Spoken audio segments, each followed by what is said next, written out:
Jean de l'Ours, un conte populaire de Lorraine. Lecture par Christophe Tabar. Il était une fois un bûcheron et une bûcheronne. Un jour que celle-ci allait porter la soupe à son mari, elle se trouva retenue par une branche au milieu du bois. Pendant qu'elle cherchait à se dégager, un ours se jeta sur elle et l'emporta dans son antre. Quelque temps après, la femme, qui était enceinte, accoucha d'un fils moitié ours et moitié homme. On l'appela Jean de l'Ours. L'ours prit soin de la mère et de l'enfant. Il leur apportait tous les jours à manger. Il allait chercher pour eux des pommes et d'autres fruits sauvages et tout ce qu'il pouvait trouver qui fût à leur convenance. Quand l'enfant eut 4 ans, sa mère lui dit d'essayer de lever la pierre qui fermait la grotte où l'ours les tenait enfermés. Mais l'enfant n'était pas encore assez fort. Lorsqu'il eut 7 ans, sa mère lui dit « L'ours n'est pas ton père.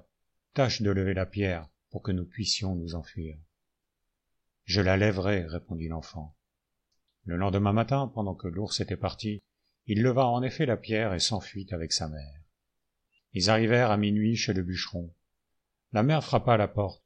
« Ouvre, cria-t-elle, c'est moi, ta femme. » Le mari se releva et vint ouvrir. Il fut dans une grande surprise de revoir sa femme qu'il croyait morte. Elle lui dit « Il m'est arrivé une terrible aventure. J'ai été enlevé par un ours. Voici l'enfant que je portais alors. » On envoya le petit garçon à l'école. Il était très méchant et d'une force extraordinaire. Un jour, il donna à l'un de ses camarades un tel coup de poing que tous les écoliers furent lancés à l'autre bout du banc. Le maître d'école, lui ayant fait des reproches, Jean le jeta par la fenêtre. Après cet exploit, il fut renvoyé de l'école et son père lui dit « Il est temps d'aller faire ton tour d'apprentissage. » Jean, qui avait alors 15 ans, entra chez un forgeron, mais il faisait de mauvaises besognes. Au bout de 3 jours, il demanda son compte et se rendit chez un autre forgeron. Il y était depuis 3 semaines et commençait à se faire au métier, quand l'idée lui vint de partir. Il entra chez un 3e forgeron. Il y devint très habile, et son maître faisait grand cas de lui. Un jour, Jean de l'Ours demanda au forgeron du fer pour se forger une canne. « Prends ce qu'il te faut, » lui dit son maître. Jean prit tout le fer qui se trouvait dans la boutique et se fit une canne qui pesait 500 livres. « Il me faudrait encore du fer, dit-il, pour mettre un anneau à ma canne. »« Prends tout ce que tu en trouveras dans la maison, » lui dit son maître. Mais il n'y en avait plus. Jean de l'Ours dit alors adieu au forgeron et partit avec sa canne. Sur son chemin, il rencontra Jean de la Meule, qui jouait au palais avec une meule de moulin. « Oh oh » dit Jean de l'Ours, « tu es plus fort que moi. Veux-tu venir avec moi ?»« Volontiers, » répondit Jean de la Meule.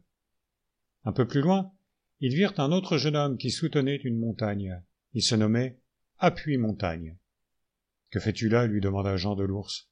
« Je soutiens cette montagne. Sans moi, elle s'écroulerait. »« Voyons, » dit Jean de l'Ours, « ôte-toi un peu. » L'autre ne se fut pas plus tôt retiré que la montagne s'écroula. « Tu es plus fort que moi, » lui dit Jean de l'Ours. « Veux-tu venir avec moi ?»« Je le veux bien. » Arrivés dans un bois, ils rencontrèrent encore un jeune homme qui tordait un chêne pour lier ses fagots. On l'appelait Torchène. « Camarade, » lui dit Jean de l'Ours, « veux-tu venir avec moi ?»« Volontiers, » répondit Torchène. Après avoir marché 2 jours et 2 nuits à travers le bois, les 4 compagnons aperçurent un beau château. Ils y entrèrent, et, ayant trouvé dans une des salles une table magnifiquement servie, ils s'y assirent et mangèrent de bon appétit. Ils tirèrent ensuite au sort à qui resterait au château, tandis que les autres iraient à la chasse. Celui-là devait sonner une cloche pour donner à ses compagnons le signal du dîner. Jean de la Meule resta le premier pour garder le logis. Il allait tremper la soupe, quand tout à coup il vit entrer un géant. « Que fais-tu ici, drôle ?» lui dit le géant. En même temps, il terrassa Jean de la Meule et partit. Jean de la Meule, tout meurtri, n'eut pas la force de sonner la cloche. Cependant, ses compagnons, trouvant le temps long, revinrent au château. « Qu'est-il donc arrivé ?» demandèrent-ils à Jean de la Meule. « J'ai été un peu malade. Je crois que c'est la fumée de la cuisine qui m'a incommodé. »« N'est-ce que cela ?» dit Jean de l'Ours. « Le mal n'est pas grand. » Le lendemain, ce fut Appuie-Montagne qui resta au château. Au moment où il allait sonner la cloche, le géant parut une seconde fois. « Que fais-tu ici, drôle ?» dit-il à Appuie-Montagne, et en même temps il le renversa par terre. Les autres, n'entendant pas le signal du dîner, se décidèrent à revenir. Arrivés au château, ils demandèrent à Appuie-Montagne pourquoi la soupe n'était pas prête. « C'est, répondit-il, que la cuisine me rend malade. »« N'est-ce que cela ?» dit Jean de l'Ours. « Le mal n'est pas grand. » Torchen resta le jour suivant au château. Le géant arriva comme il allait tremper la soupe. « Que fais-tu ici, drôle ?» dit-il à Torchen. Et, l'ayant terrassé, il s'en alla. Jean de l'Ours, étant revenu avec ses compagnons, dit à Torchen. « Pourquoi n'as-tu pas sonné ?»« C'est, répondit l'autre, parce que la fumée m'a fait mal. »« N'est-ce que cela ?» dit Jean de l'Ours.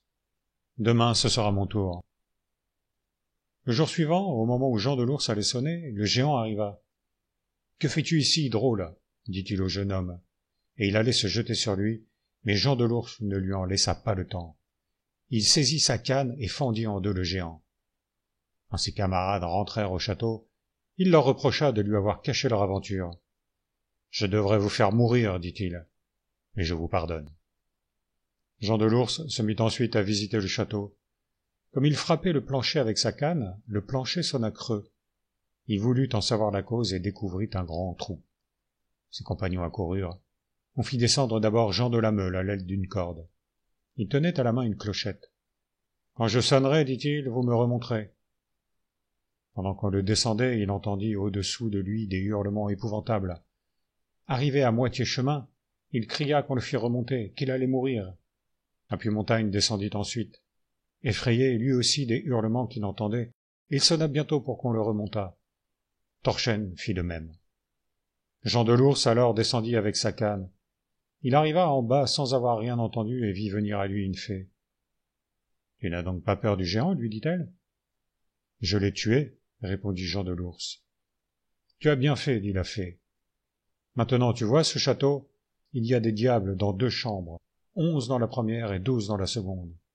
Dans une autre chambre, tu trouveras 3 belles princesses qui sont sœurs. » Jean de l'Ours entra dans le château, qui était bien plus beau que celui d'en haut.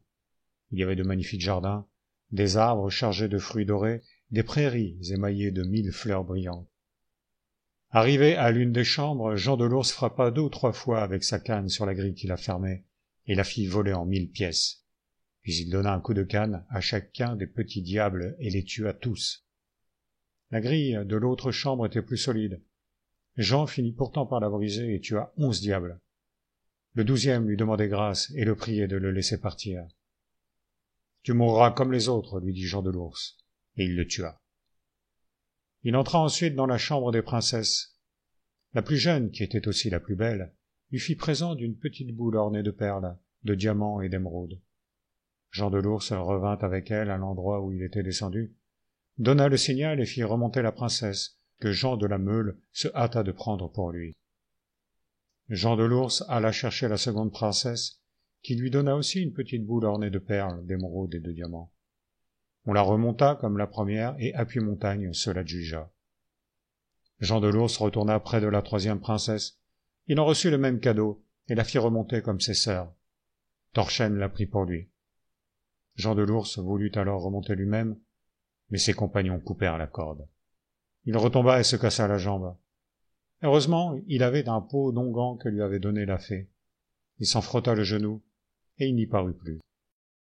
Il était à se demander ce qu'il avait à faire, quand la fée se présenta encore à lui et lui dit « Si tu veux sortir d'ici, prends ce sentier qui conduit au château d'en haut, mais ne regarde pas la petite lumière qui sera derrière toi, autrement la lumière s'éteindrait et tu ne verrais plus ton chemin. » Jean de l'Ours suivit le conseil de la fée.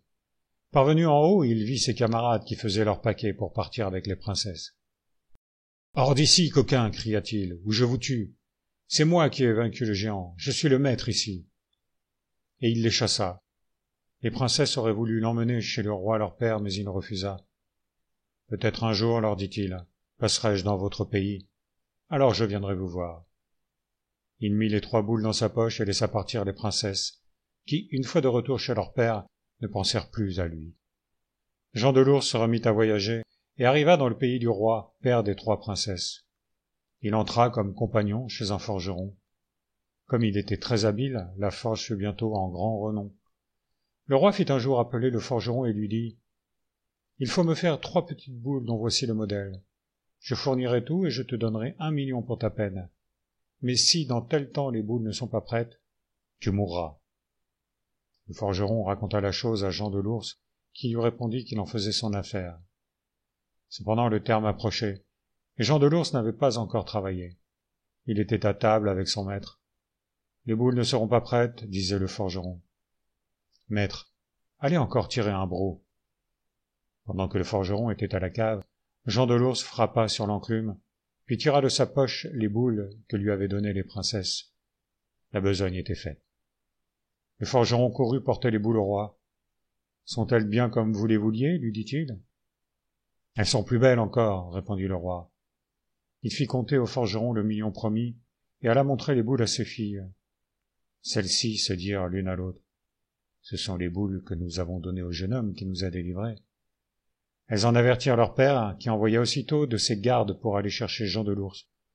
Mais il ne voulut pas se déranger. Le roi envoya d'autres gardes, et lui fit dire que, s'il ne venait pas, il le ferait mourir. Alors Jean de l'Ours se décida. Le roi le salua, et après force compliments, force remerciements, il lui dit de choisir pour femme celle de ses 3 filles qui lui plairait le plus. Jean de l'Ours prit la plus jeune, qui était aussi la plus belle. On fit les noces 3 mois durant. Quant aux compagnons de Jean de l'Ours, ils furent brûlés dans un sang de fagots.